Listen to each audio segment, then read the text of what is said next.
17 avril 1935.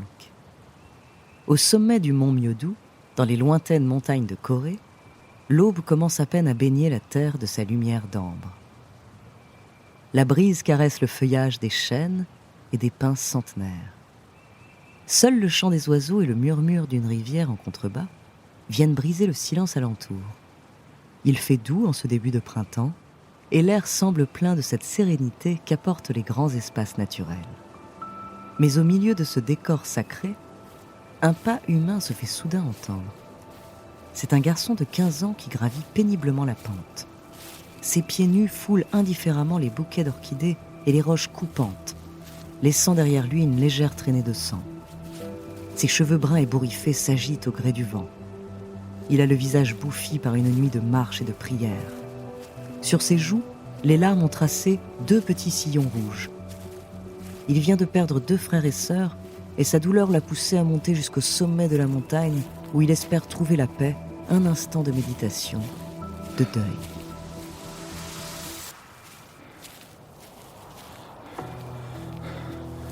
Une fois arrivé en haut, le souffle court, l'âme en éveil, l'adolescent fixe l'horizon doré qui se dessine au loin.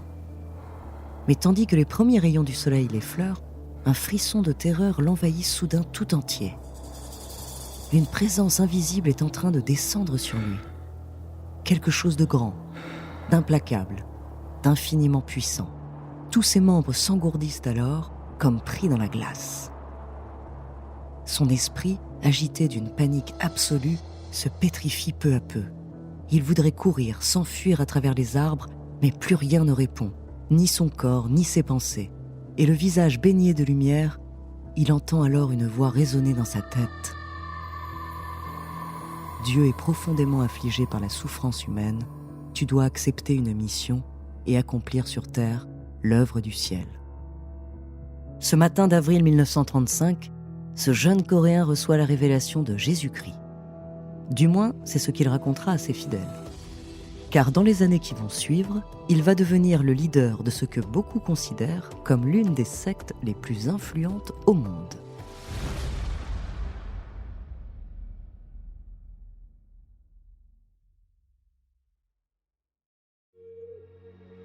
Bonjour, je suis Andrea Brusque, bienvenue dans Les Fabuleux Destins. Aujourd'hui, je vais vous parler d'un homme aussi vénéré que controversé. Messie autoproclamé, leader d'un mouvement religieux mondial, fondateur d'un gigantesque empire économique, il a étendu son influence aux 4 coins du globe. Son nom, Sun Myung-moon, autrement appelé le Révérend Moon. De sa révélation christique à son rôle dans la politique internationale, découvrez son étrange destin.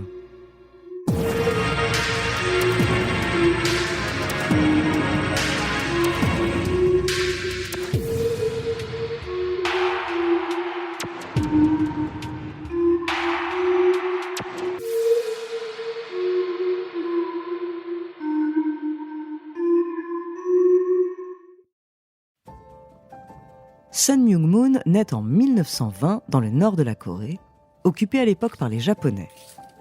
Issu d'une famille rurale, il grandit à la campagne avec ses 7 frères et sœurs et reçoit une éducation chrétienne. Leur quotidien est rude, marqué par les travaux des champs, mais ils s'en sortent tant bien que mal. Seulement alors qu'il n'a que 15 ans, 2 des enfants de la famille meurent brutalement à la suite d'un accident. Le jeune garçon est dévasté. Il part seul toute la nuit marcher dans la montagne Myodu pour se recueillir et faire son deuil, lorsqu'il a soudain une illumination. Dans ses mémoires publiées bien plus tard, il raconte que Jésus-Christ lui serait apparu et lui aurait confié pour mission d'apporter la paix dans le monde. Pour le jeune garçon, c'est une révélation, non seulement de l'existence de Dieu et du bien-fondé de sa foi, mais aussi du rôle qu'il doit assumer. Car désormais, il est le Messie, le guide spirituel de l'humanité. Il doit le faire savoir et rassembler des fidèles. Seulement, à la manière du Christ, son destin va prendre un tournant très douloureux. Son chemin de croix ne fait que commencer. À la suite d'un pèlerinage dans tout le pays, il intègre la prestigieuse université de Waseda au Japon. Et en parallèle de ses études et de sa quête spirituelle, il rejoint des mouvements clandestins pour l'indépendance de la Corée. Mais il ne tarde pas à se faire repérer, emprisonner et même torturer par la police nippone. Après plusieurs années à croupir dans une cellule, il est finalement relâché à la fin de la Seconde Guerre mondiale. C'est à ce moment-là que la Corée est séparée en deux au niveau du 38e parallèle nord. Sun Myung-moon a alors 25 ans et il n'a pas oublié sa mission divine. Il rejoint Séoul et commence à prêcher à qui veut bien l'entendre. Le jeune homme est charismatique, il parle bien et réussit à rassembler une poignée de fidèles. Mais c'est encore trop peu. Il décide donc de retourner dans le nord du pays, d'où il est originaire. Et cette fois, sa parole trouve un écho beaucoup plus large. Les disciples se rassemblent par dizaines pour l'écouter, et il ne tarde pas à devenir un membre important de la communauté chrétienne. Mais les autorités communistes persécutent alors tous les groupes religieux, et de nouveau, Moon est arrêté. Il est battu, torturé et enfermé dans un camp de travail pendant près de 3 ans. Jusqu'à ce que l'armée américaine, impliquée dans la guerre de Corée, finisse par le libérer en 1950. Désormais, Sun Myung-moon est bien décidé à ne plus se laisser faire. Il garde un souvenir traumatique des régimes communistes et une image héroïque des États-Unis. Un antagonisme qui aura bientôt son importance, car le mouvement qu'il s'apprête à fonder va avoir un impact considérable sur le monde, aussi bien religieux que politique.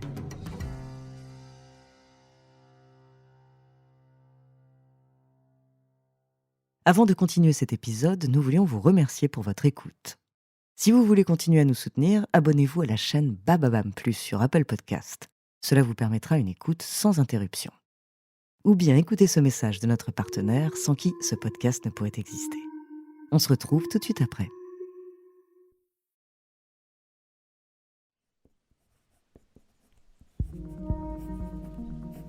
Pendant 1 an après sa libération, Sun Myung-moon se consacre à l'écriture d'un texte de 700 pages qui décrit tous les principes de sa doctrine religieuse. Et en 1954, il fonde officiellement l'Association du Saint-Esprit pour l'unification du christianisme mondial, simplifiée en Église de l'unification. Sa première église n'est qu'une petite cabane faite de boue et de carton. Mais très vite, le nouveau credo se répand comme un feu de forêt à travers la Corée. Dès 1957, 120 villes et villages coréens comptent un centre de l'Église de l'unification. Et les 2 années suivantes, il envoie ses premiers missionnaires vers le Japon, l'Europe et les États-Unis. La théologie de Sun Myung-moon comporte 3 principes fondamentaux. D'abord, l'anticommunisme.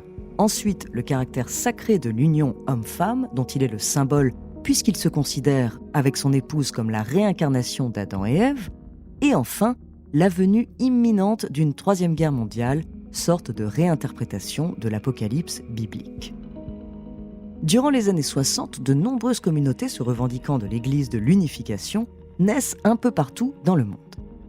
Il faut dire qu'en plein contexte de guerre froide, l'anticommunisme du mouvement l'aide à s'implanter dans les pays occidentaux.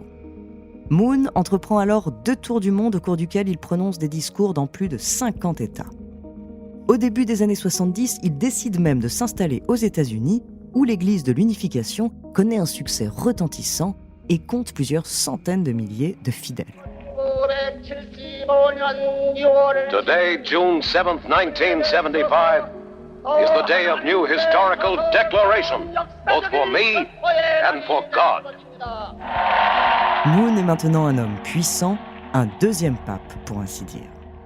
On l'appelle désormais le révérend Moon. Aux 4 coins du globe, ses disciples le vénèrent et lui versent une partie de leurs revenus. Bien sûr, les médias dénoncent les dérives sectaires du mouvement, les lavages de cerveau, les mariages de masse. On se moque de ce gourou qui s'autoproclame Messie et de ses fidèles surnommés les Moonies. The Unification Church International Holy Wedding, officiated by the Reverend and Mrs. Sun Myung-moon, the true parents of mankind.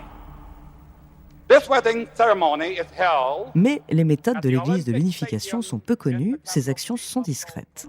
Et puis Moon, maintenant milliardaire, a des contacts un peu partout.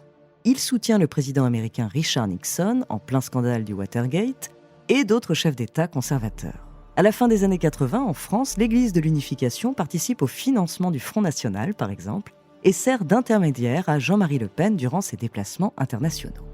En retour, Moon reçoit certaines faveurs et autres arrangements financiers qui lui permettent de bâtir un empire économique. Il fonde le Washington Times, quotidien conservateur américain, achète des hôtels, des hôpitaux, des usines, des chaînes de restaurants de sushi et même des stations de ski un peu partout dans le monde. Pour le leader spirituel, c'est une façon d'asseoir concrètement le royaume de Dieu sur terre.